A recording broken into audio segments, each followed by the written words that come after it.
Good morning, student. This is chapter 6 of science class 10, and we have already discussed about the nutrition, nutrients, and the autotrophic mode of nutrition. Today, I will discuss about the process of photosynthesis in detail. So, let's summarize some things. Firstly, we will discuss about the nutrition. Nutrition क्या है कि जब भी हम कोई भी काम कर रहे हैं, इवन हम सो रहे हैं, तो हमें अपनी बॉडी की स्टेट जो है, मतलब स्लीपिंग स्टेट जो है, उसको भी मेंटेन करके रखना होता है। तो वो जो है, उस चीज़ के लिए हमें एनर्जी की ज़रूरत होती है, और वो एनर्जी जो है वो हमें कहाँ से मिलती है? वो एनर्जी हमें मिलती है न्यूट्रिशन से।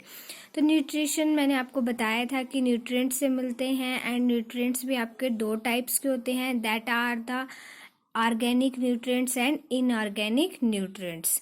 Now we will discuss about the photosynthesis कि हमने पढ़ा था कि ऑटोट्रॉपिक मोड ऑफ न्यूट्रिशन की ऑटोट्रॉप्स वो होते हैं, वो लिविंग ऑर्गेनिज्म होते हैं जो अपना खाना खुद बनाते हैं, और इसमें जो है वो मेनली आपके आते हैं ग्रीन प्लांट्स आते हैं।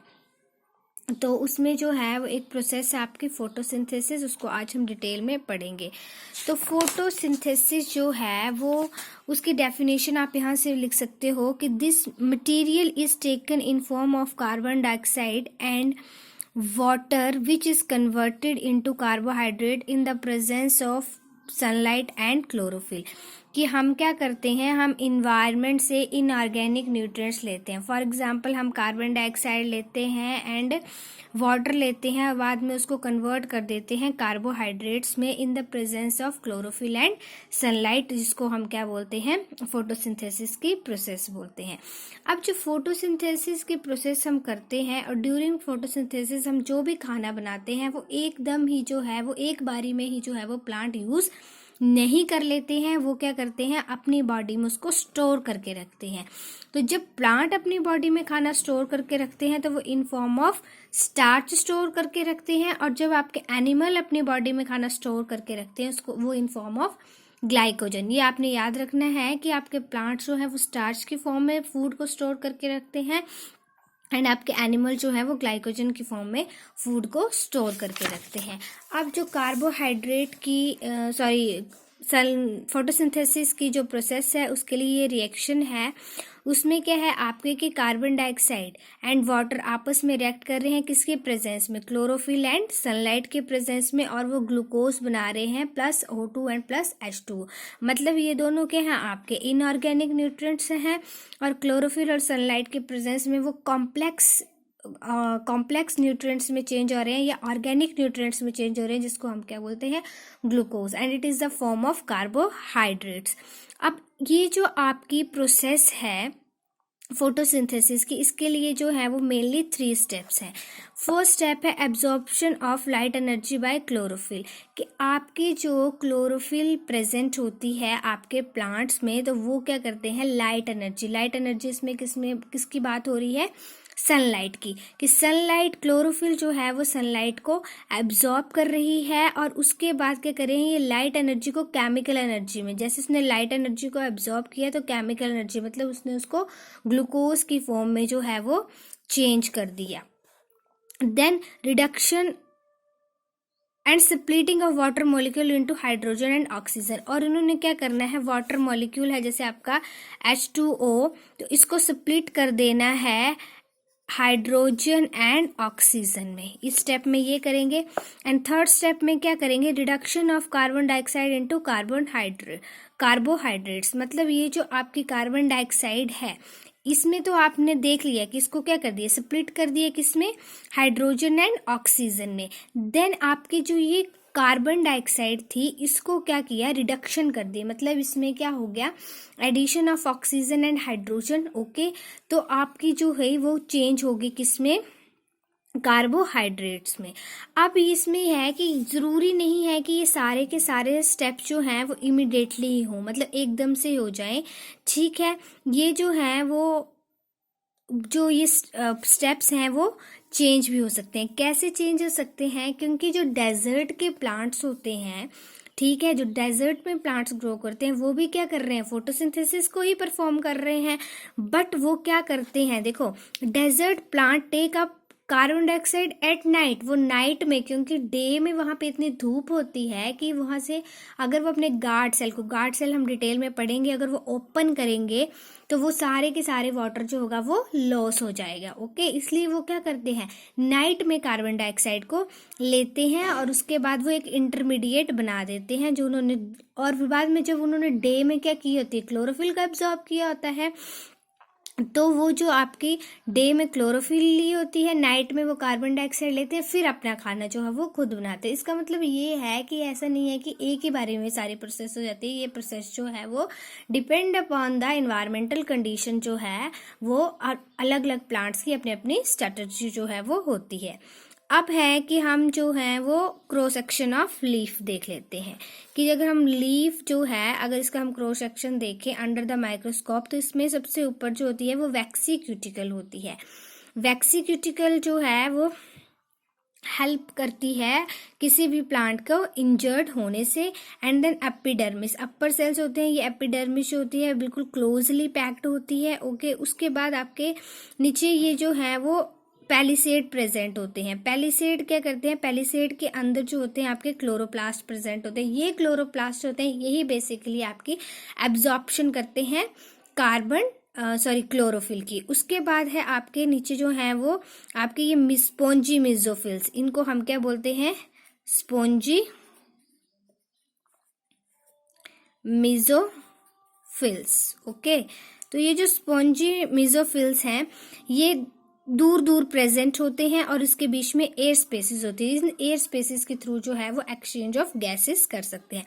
सबसे नीचे वाले लेयर को हम लोअर एपिडर्मिस बोलते हैं। लोअर एपिडर्मिस और अपर एपिडर्मिस में फर्क होता है कि लोअर एपिडर्मिस में आपके गार्ड सेल प्रेजेंट होते हैं, यहाँ पे पोर प्रेजेंट होता है। मतलब यहाँ पे क्या है, ये छेद सा प्रेजेंट है, तो यहाँ से gases of exchange of gases हो रहा है। गार्ड सेल जो है वो स्टोमेटा के आसपास जो है वो प्रेजेंट होते हैं। अब ये गार्ड सेल जो होते हैं वो ड्यूरिंग डे एंड नाइट के जो है वो अलग अलग तरीके से ओपन एंड क्लोज जो है वो आपके होते रहते हैं। ओके, तो ये था आपका क्रॉस सेक्शन ऑफ लीफ। तो इसमें जो क्लोरोप्लास्ट है वो एसेंशियल है फॉर आपके फोटोसिंथेसिस के लिए। इसके लिए एक अब हमें बार बार हम बात कर रहे हैं कि हमें क्लोरोफिल की बहुत ज़रूरत है किसके लिए, फोटोसिंथेसिस के लिए। तो हमने एक एक्टिविटी से इसको समझा है। एक्टिविटी 6.1 है जिसमें हमने बोला है कि आपने एक पोर्ट्रेट प्लांट लेना है वेरिएगेटेड लीव्स का। वेरिएगेटेड से आपने लीव्स देखे हैं जिसमें वाइट एंड ग्रीन कलर दोनों होते हैं, वैसा आपने एक प्लांट लेना है। तो उसको हमने क्या करना है, एक अंधेरे कमरे में 3 दिन के लिए रख देना है ताकि वो उन्होंने जितना भी स्टार्च जो होगा वो सेव करके रखोगा, क्योंकि विदाउट सनलाइट क्या होगी, फोटोसिंथेसिस तो अकर नहीं कर पाएगी, फोटोसिंथेसिस होगी नहीं, और जितना ऑलरेडी उसमें स्टार्च प्रेजेंट होगा वो भी वो क्या कर लेंगे, यूज्ड अप कर लेंगे। अब आपने क्या करना है, उस प्लांट को 3 दिन के बाद 6 घंटे के लिए बाहर जो है वो धूप में रखना है और वहां से आपने उसमें एक लीफ को तोड़ लेना है। अब आपने लीफ को तोड़ने के बाद उसको अल्कोहल में बॉयल करना है, अल्कोहल डालनी है और उसमें उसको उबालना है ताकि आपकी जो जितनी भी उसका ग्रीनिश है वो कलरलेस हो जाए लीफ सारा। ओके, अब उसके बाद आपने क्या करना है, उसको उन प्लांट्स को, उस लीफ को क्या करना है, आपने आयोडीन सोल्यूशन में डालना है। जब आप उसको आयोडीन सोल्यूशन में डालोगे या उसमें रिंस करोगे तो आपने क्या करना है कि आपने देखना है कि जैसे आपका लीफ ये पहला था, जो ग्रीन पार्ट था आपका, वो क्या किसमें चेंज हो गया, पर्पल कलर में, और बाकी का लीफ वैसे ही रहा। इसका मतलब जो आयोडीन था वो जहाँ पे आपकी क्लोरोफिल प्रेजेंट थी वहां पे आपके आयोडीन ने जो है वो क्या किया, रिएक्ट किया, और बाकी पार्ट जो था वो वैसे ही रह गया। इससे हमें क्या पता लग गया कि इसमें जो थी वो क्लोरोफिल जो थी वो प्रेजेंट थी।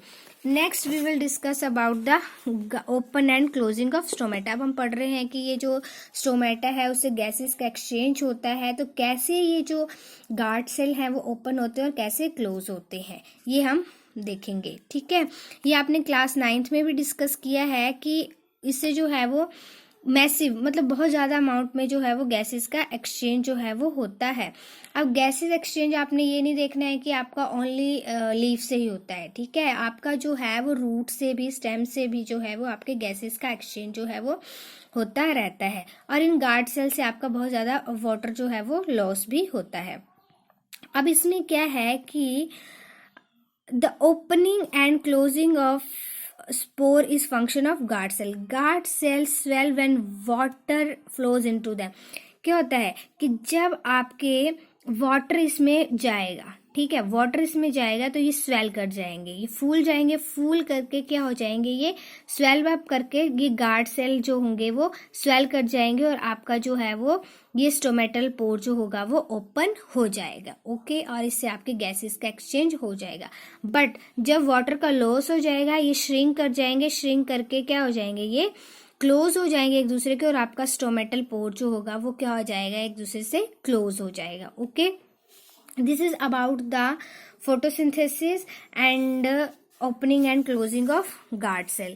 सो आपके जो है उसमें कुछ क्वेश्चंस हैं जो मैंने आपको पहले भी डिस्कस किए थे, बट आपने ये क्वेश्चन मैं आपको लिख के भी भेज दूंगी। आपने इसमें लिखना है कि what is nutrition, autotrophic mode of nutrition and internal structure of cross section of leaf, process of photosynthesis and working opening, and how the guard cell of the leaf is open and closes. Okay, तो आपने इन question को करने की try करनी है, बाकी मैं आपको इसको लिख के भी भेज दूंगी क्वेश्चंस को। Okay, thank you.